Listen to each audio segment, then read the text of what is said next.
It is time now to bring in Jim Lynch. It's time for Cover Your Assets. Jim is an independent voice on Wall Street, the economy, politics, and sports. Brings over 40 years of experience to those subjects and more. Ladies and gentlemen, here he is, Jim Lynch. Good morning, Jim. Good morning, Marshall. Jill, everybody, good morning to you. I've got a better one. AP. Pardon me? I said I've got a better one. Go ahead. AP. Opera star Placido Domingo faces multiple sexual harassment claims. No kidding. It's like, That's what happens in opera. That's what opera's all about. This is our diet, folks. Anyway. What a joke. No, if he did it, he's bad and he should be punished. But we must punish. But no, you must. If he did something wrong, he should be punished. But it's just the times we live in. Yeah, but since you're punished by press, it's like it doesn't. We always used to joke back in the day about how much attention the retractions got. It's like, oops, how much attention the retractions get. Well, that's why when you go on the offensive like Dave Letterman did right away, it's good. And what's the name of the actor who is cleared now of the homosexual charges? He played the president. I keep forgetting his name. He was charged out in Cape Cod with having sex with a young waiter. Oh, Kevin Spacey. Kevin Spacey. Yeah, how long did that take? Yeah, but still, he kept it forefront and he fought it right away, right from the get-go. Right. And so now it's just Anthony Rapp and the two of them having a spat, so to speak. That's it. So, but Jim, you know, this isn't news. We live in a strange world, and it gets stranger every day. And we're being encouraged to just focus on the strangeness instead of on the productive bits. I know, but it's just amazing. So we'll let you lead off, and we'll see where this next 20 minutes gets us. Okay, I'm on my way. I'm starting to swim now. Anyhow, let's talk about something which most people will listen to and are interested in because it concerns their money. Whether they agree with someone or not, they will listen when it gets down to the greenback. And I'm certain many have noticed that the stock market has been a little chaotic, to say the least. I have a feeling this is a foreshadowing of more things to come. If everything can go wrong, probably it hasn't all happened yet because it's probably more coming down the pike economically. Let's start with what our policy in this country has been. We've decided to levy tariffs on goods coming in. We'll keep it simple. We do a tariff on a lot of countries. But let's keep it at China for the moment. And what that tariff does is basically makes an American citizen pay more for a product. It doesn't hurt the Chinese, other than that conceivably it slows down their economy as well as the world economy as people lose faith in free trade. So what's happened in our country, we've decided to use tariffs as some kind of punishment for the rest of the world. And like a lot of masochists, it's turned around and we're going to be hurt. We're in the process, in my opinion, of going into a recession. How severe it becomes depends on the policies of the government, not the Federal Reserve. The Federal Reserve will not be able to bail us out of a coming recession if, indeed, people continue to lose confidence in the markets, not just the stock market, but in the markets for their goods and services. So if you are involved, and certainly you are, in investing, I strongly suggest you lower your risk tolerance. In other words, the amount of stock you might own to something that works for you. It's very difficult to generalize something like this. But caution and action, selling some things are very important. The second thing is I would not, NOT, buy U.S. government bonds. There's been a panic of people getting out of markets and getting stock market and getting into the bond market. The bond market is well overpriced, And I would take profit in 10-year and 5-year maturities. Got a pretty good profit in them now, and maybe offset some losses you might have to take in the stock market. If you sell stocks and if you sell bonds, the place to go is 3-month T-bills. 3-month T-bills. The yield is 2%. If you want to hedge a little bit, you go out to a 194 in 6 months. These yields are greater than the yields you can get out further on the curve.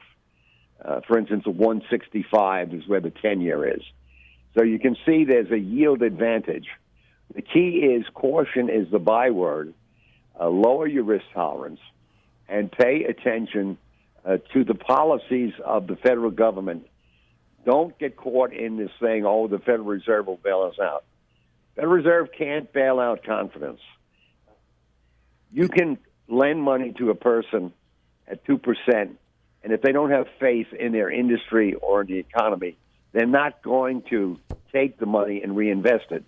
Whereas in a good economy, a business might have to borrow at 5-6%. In such circumstances, they might very well do that because they feel the economy is moving forward, their business is doing great. So I think we can all agree, if you look at what's going on, interest rates are falling throughout the world. Argentina is down 58% in its stock market. It's just chaos. Britain is going to go into a recession if it's not in one now. And these things, we're all interconnected now. I know the current administration of our country doesn't believe the interconnection. They kind of believe that they're an island unto themselves. Well, this particular island is going to get washed over with some tidal waves. Well, that's the market. Now, getting to the opinions of people, it is quite remarkable that we have a lot of people, 78%, I think, of Americans who say they want background checks.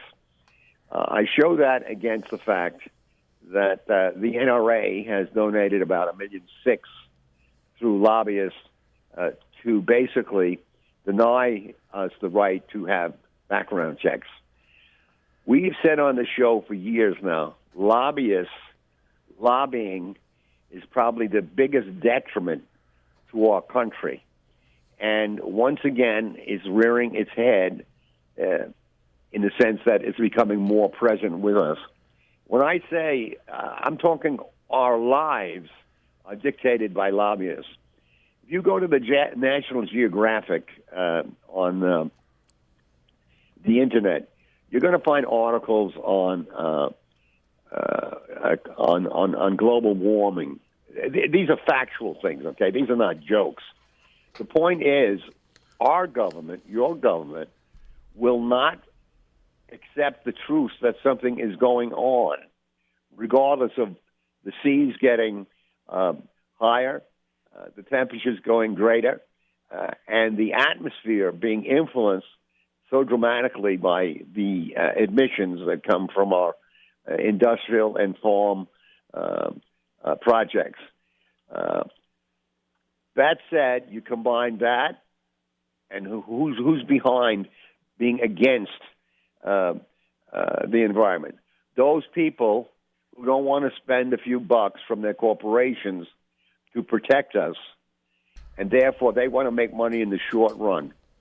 The whole thing in this country that has happened is we have become so short-term oriented, not only in the pleasure of getting on the technological devices all day, but in terms of the almighty buck that we have been sacrificing long-term the health and prosperity of this country.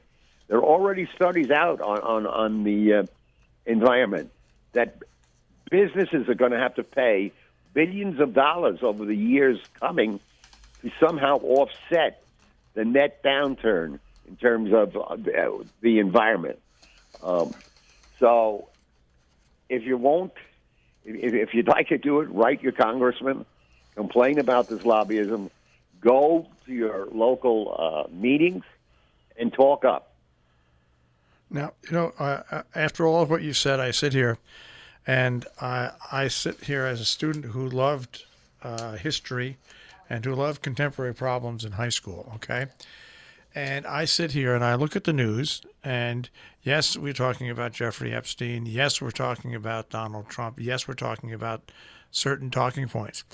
But right now, going on in the world, and you touched on this in your commentary in the beginning, Jim, England is getting set to exit Brexit, okay, on Halloween, and it looks like more than anything, it's going to be a hard exit with no deals in place. The United States left the Trans-Pacific Partnership, which I was against, by the way. But instead of leaving it right away, we should have tried to change the way it was set up. But we left the Trans-Pacific Partnership. Now we started this trade war with China. Whether it was right or not, whether who was right, China has been taking advantage of world money, yes. But we started this trade war with no foreseeable options in the end, except just to keep tariffing.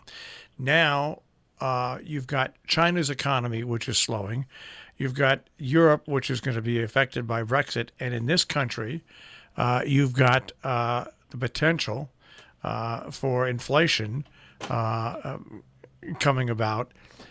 There's some really, really bad. And look what's going on, by the way, in Hong Kong, where basically, troops are on the ready to go in. Chinese troops are ready to go in. All this, the upheaval that's coming for the world economy is absolutely frightening when you think about it and when you look at it all on one page.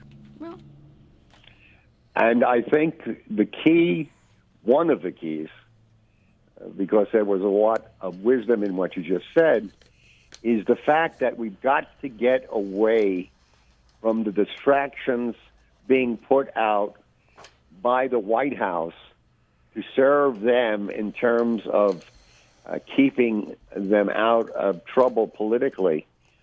They're not important here. The verbiage coming out is negative, but they're not important. We need to get to our Congress and our Senate the message. We want to be governed. We want to be safe. We don't want to send our children out only to have them come back in a box.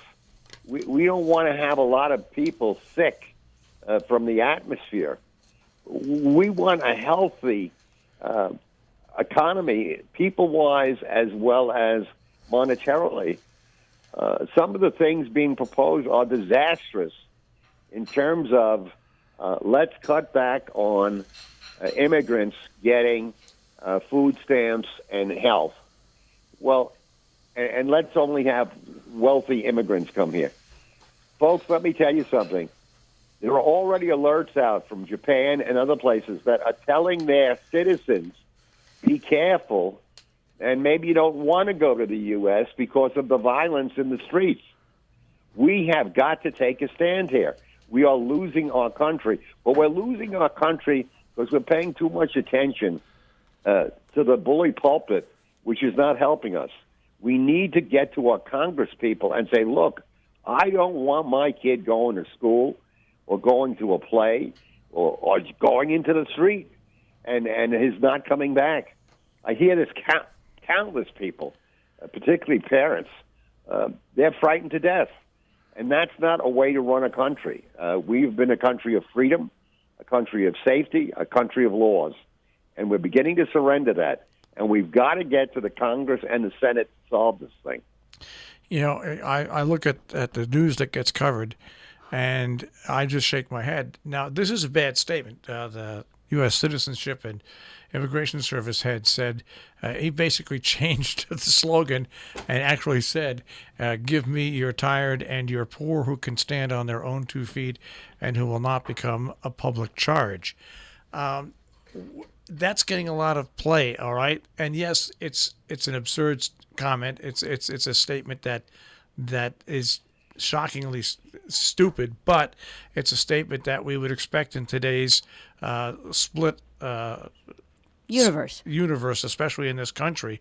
And instead of really running a news story on that, We need far more news stories on so people understand in this country when the economy starts to collapse. I'm not saying it's going to completely collapse and fall apart, but when things get really bad again, they've got to understand why they're bad again, and it's because we can't remove ourselves from the world. But nobody's bothering. I mean, with all due respect to both of you, I'm listening, and the investment, not between the two of you, but just in the let's call it news industrial, complex, is to keep people divided and focused on their disagreements over big stuff that they don't have all the details about. And the wonder, that's in quotes, of social media is that everybody's opinion is now created equal. And that is ridiculously dangerous. It is fomented by all sorts of, my favorite term, bad actors. Most people don't know how to responsibly use the internet or their devices. The net result is basically a bunch of terrified, disempowered people who have huge problems of their own. Whether it is with, I've got a very dear friend, lives in California. Her stepdaughter is now going into, I think, the 372nd treatment facility that that they're trying to deal with. What I'm trying to say is they have real, live, personal problems. But they should understand that those real life personal problems are not going to get any better if they understand what is going on in the world. But the fact is that they don't have another horrible word, bandwidth to focus on their real life personal problems because they're so fried about what's going to happen next with climate change. It's like, Well, they should be fried. That's part of the problem. They should be fried with what's going to happen with climate change. They should be fried, but they should also have something to do about it or contribute to in terms of information. Because there's nothing more disempowering than saying, "Oh, you've got a massive problem and you're never going to be able to do with it. We're all going to die." What you've said, though, is well said, Jill, in terms of people utilizing their information sources. They've got to learn. I just threw out the National Geographic, which you can get on the Internet, which gives you a very clear and substantial information on what's going on up in Antarctica. You've got to read stuff like that and forget about some politician who says, oh, it's a hoax, oh, don't worry about it, oh, somebody's making that up to scare you. The information is there. That's right. Go find it. And find what when I say what engages you, get informed. There's no possible way that the human brain can absorb every single thing that's thrown at you and that you have access to. And the way that it is set up, it's not meant to, frankly. I'm not talking about the human brain. I'm talking about the way that the information is now delivered. You're not meant to focus on anything. You're meant to be terrified as you bounce from thing to thing to thing to thing to thing without having a place because it's relentless. The thing is, we have to come back. I speak for myself as well as everybody else. We're all involved in this challenge. Yep. To an awareness of self and what we're taking in, and aware of what is our goal. Our goal is not just getting all the information available. Our goal is to get information that we can go through, edit, shred, add to, whatever, in terms of building an intelligent approach to some of these situations. And, we're so lucky in this country. I've said this a number of times on this show. Gratitude is something I wish more people had and showed their gratitude by not beating up on their neighbors or other human beings. We are so lucky at this juncture in the country. The problems around the globe are incredible. The food supply, for instance, conceivably will be impacted, not conceivably, is being impacted by this climate problem. And this is not a joke, right. But there is a fungus now that's impacting bananas from Ecuador. Now, fine, we love our bananas in America and so forth. The key is the banana industry is big, important to countries like Ecuador and other countries in Asia. And what happens when that fungus eliminates the crop for X amount of time? I mean, we're dealing with real problems that somebody yelling and screaming and cursing is not going to solve for us. We've got to solve it ourselves. All right. Well, I'd like to add one other thing that Marshall mentioned, though. In terms of people and, we only want people here who can stand on their own 2 feet and they don't get subsidization. I have to turn this around on the base of the current president. Countless people who are in the base of the current president are on food stamps or some type of financial government assistance. And so if we turn our back on that reality, then we really have problems. Right. I'm not against that. I'm for it. That's what governments are for, to help and to grow and so forth. Right. But the lack of reality and a government official saying, we only want people who come here who can stand on their own 2 feet. Why the hell do you think they're coming here? They're coming here to get some help and to participate. Right. Well, if you look now in Mississippi, where those people were thrown out of those plants, who's going to replace them at those low wages? And there's a hypocrisy on the corporate end and on the political end. We want these people to work for nothing, but then when it's politically correct, we want to throw them out. I'll have to wrap this up, but just imagine this, Jim. 600 people got arrested. Guess what? The owner of the company, no charges filed. They're working on them. I know. We'll see. Reminds you of something, doesn't it? Remember? All right. We're out of time. 2008. Yeah, we're out of time. All right. Good to be with you. Have a good week. Stay cool. Take care. See you. Bye-bye. Bye-bye. Jim Lynch and Cover Your Assets here on Robin Hood Radio.